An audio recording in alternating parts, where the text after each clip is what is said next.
जय भीम, नमो बुद्धा। मैं हूँ मयूरा और आपके लिए लेकर आई हूँ थाईलैंड से एक खास रिपोर्ट। सवादिका। इस वक्त मैं हूँ थाईलैंड के नेखॉन प्रथम जगह पर, सोंग धम्म कल्याणी भिक्खुनी ट्रेनिंग सेंटर के आगे।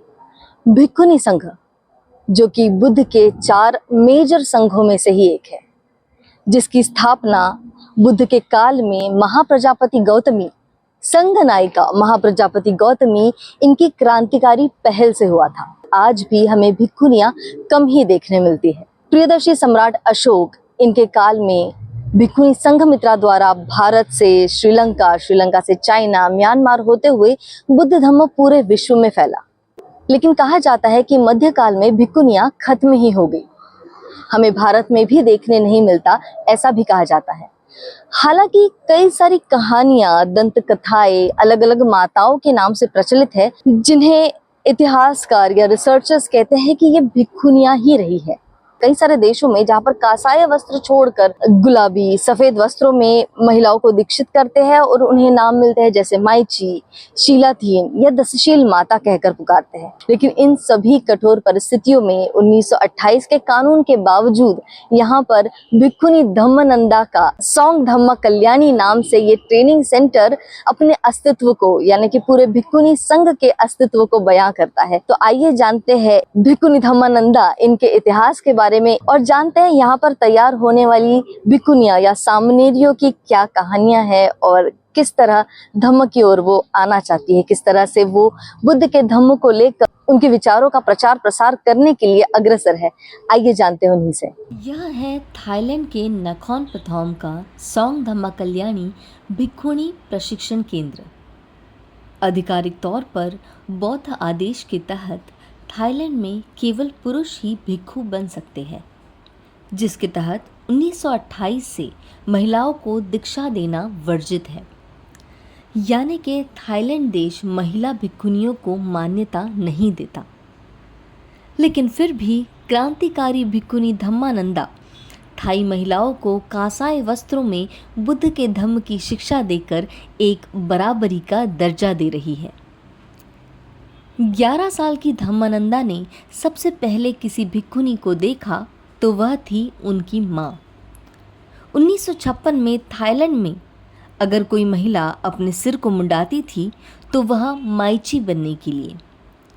वहाँ कोई दीक्षा नहीं होती थी, बस 8 शील दिए जाते थे। उनकी माँ वेनरेबल वोरामाई कबिलिंग ने कभी सोचा ही नहीं था कि वे माइची बनेगी।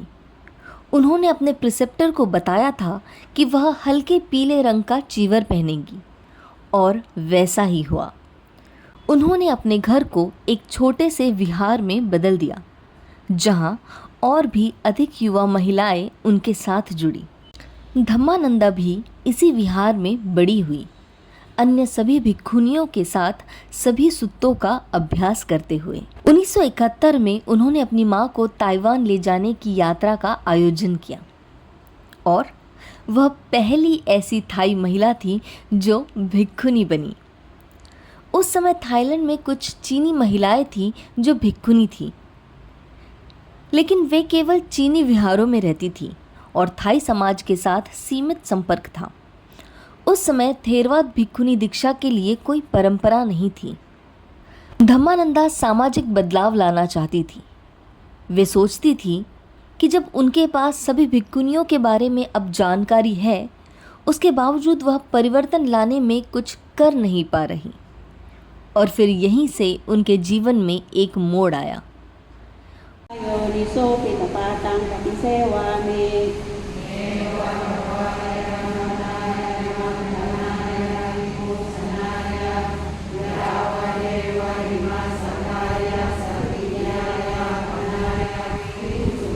उन्नीस 1984 में उन्होंने सभी सक्रिय बौद्ध महिलाओं को जोड़ने के लिए एक समाचार पत्रिका शुरू की। यह एक त्रैमासिक समाचार पत्रिका थी जो दुनिया भर में बौद्ध महिलाओं को जोड़ती थी। No, Burmese. Thai, Burmese, American. Okay. That 4 of them who took ordination in 2003 in Sri Lanka. Yes. I just want to show you. उन्होंने समाचार पत्रिका को यशोधरा का नाम दिया ताकि महाराजकुमारी को सम्मान दे सके, जो बाद में एक बोधिसत्व भिक्खुनी बनी। इस समाचार पत्रिका ने बौद्ध महिलाओं को जोड़ने और एक दूसरे की गतिविधियों के बारे में जानने के लिए एक सफल मंच के रूप में काम किया। 30 सालों के बाद 1914 में उन्होंने आधुनिक समय के दूसरे माध्यमों जैसे इंटरनेट के जरिए या वेबसाइट और फेसबुक के माध्यम से लोगों तक पहुंचने का नियोजन किया। आगे उन्होंने एक प्रमुख टीवी चैनल पर रविवार धम्म टॉक शो का आयोजन किया। यह काम 7 वर्षों तक जारी रहा और टेलीविजन पर सर्वश्रेष्ठ धम्मा टॉक शो होने के लिए 2 बार पुरस्कार भी मिला।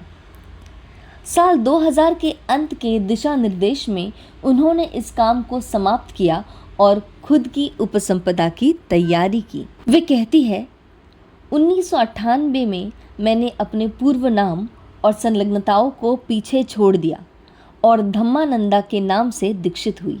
जैसे राजकुमारी नंदा अपनी माँ महाप्रजापति गौतमी की तरह भिक्खुनी बनी, उसी तरह मैं भी खुद को देखने लगी हूँ और सोचने लगी हूँ कि मैं भी थाईलैंड में भिक्खुनी वंश का अनुसरण कर रही हूँ। 2001 में उनकी भिक्खुनी उपसंपदा हुई और खुशी की बात यह है कि आज थाईलैंड में 100 से अधिक भिक्खुनियाँ हैं जो कम से कम 20 प्रांतों में बिखरी हुई है और ये कारवां आगे बढ़ते ही जा रहा है। So before I took the rope, I was born in France. My mother is from Cambodia and my father is from Vietnam. I grew up partly with my mother and partly with a French foster family. So I didn't grow up in a fully Buddhist family, but my mom did introduce me a little bit to it. What made you inspired to take the robes?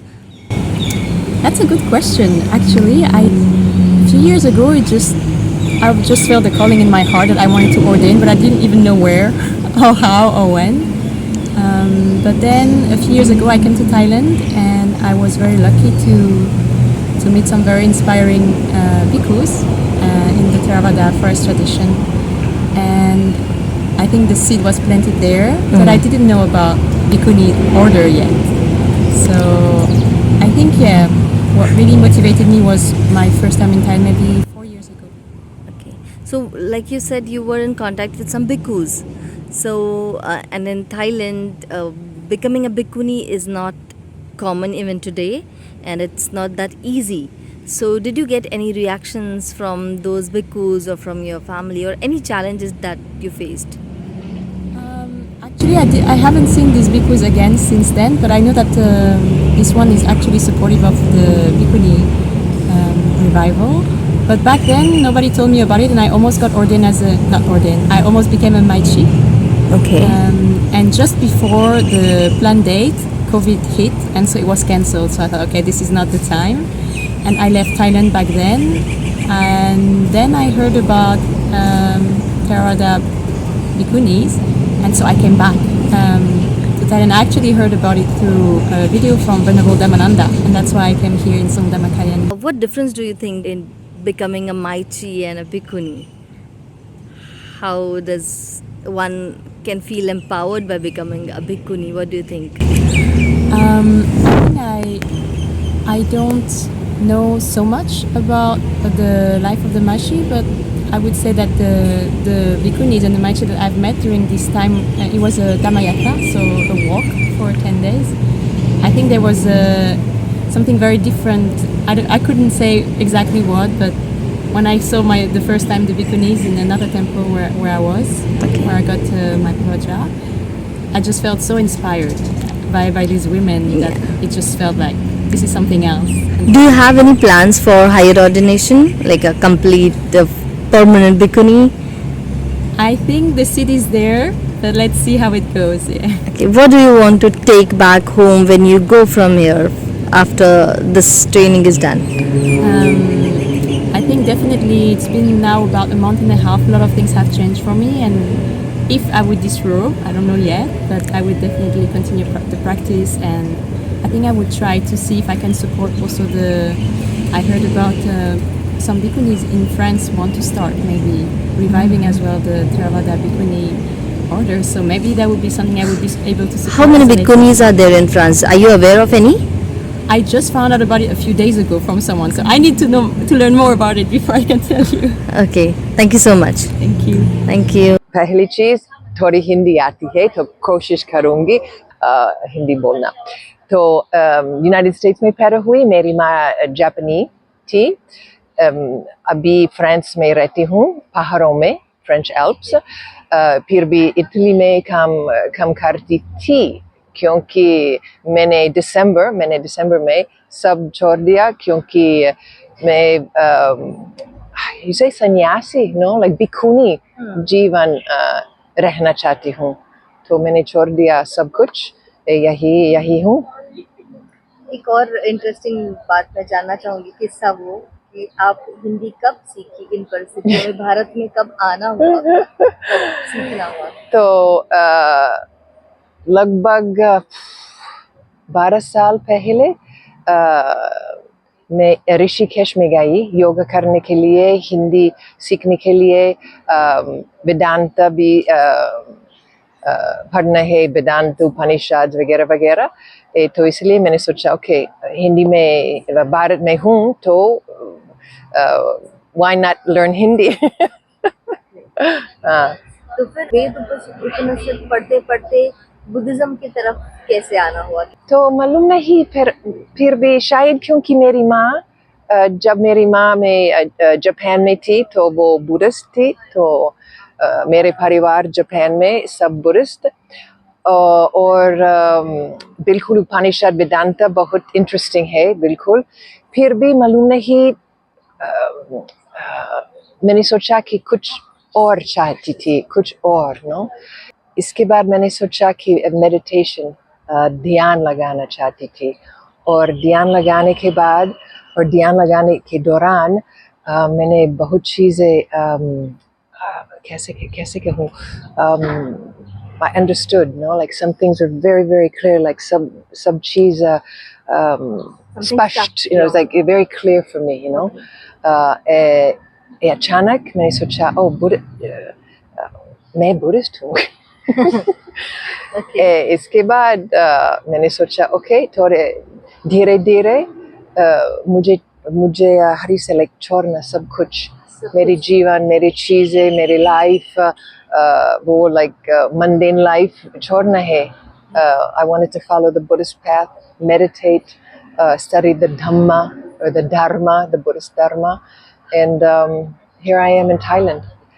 और आमतौर से like Venerable Dhammananda, Luang Ne, Venerable Mother, हर साल 2 बार हर साल वे she organizes a temporary seminary, no, औरतों के लिए, महिलाओं के लिए, क्योंकि थाईलैंड में अभी तक भले ही थाईलैंड एक बुद्धिस्ट देश है, फिर भी औरतों के लिए मुश्किल है, you know, to take the robes to become like a bhikkhuni, no. So she does twice a year, temporary मतलब 9 दिनों के लिए बस. फिर भी मेरे लिए, मैं रहती हूँ यहाँ इस monastery, इस आश्रम में, no, दिसंबर से, क्योंकि मैंने पूछा लुआंग में से, I want to try to be like live here, no, तो मैं रहना चाहती हूँ, to try, कोशिश करना, अगर ये जीवन, ये जिंदगी अच्छी है मेरे लिए या नहीं अच्छी, कर सकती हूँ नहीं कर सकती हूँ. Since you are aware कि महिलाएं चीवर लेना इतना आसान नहीं है या भिक्षुनी बनना इतना आसान नहीं है, did you face any challenges convincing your family or anybody? No, absolutely not. इसीलिए मैं जीवर कहना चाहती हूँ, क्योंकि दूसरे महिलाओं को मुश्किल है, मेरे लिए मुश्किल नहीं है. मैं how do you say, independent औरत हूँ. You know, I can do this, so I should do this. It's to give an example, just like Luang Mei, you know, Venerable Dhammananda did 23 years ago. Yeah. We have to do this for women also. You know, sorry if I end this in English, but मेरी हिंदी थोड़ी खराब हो गई. That's totally fine. Thank you so much. Thank you so much. India, Bharat मेरे दिल है. Thank you so much.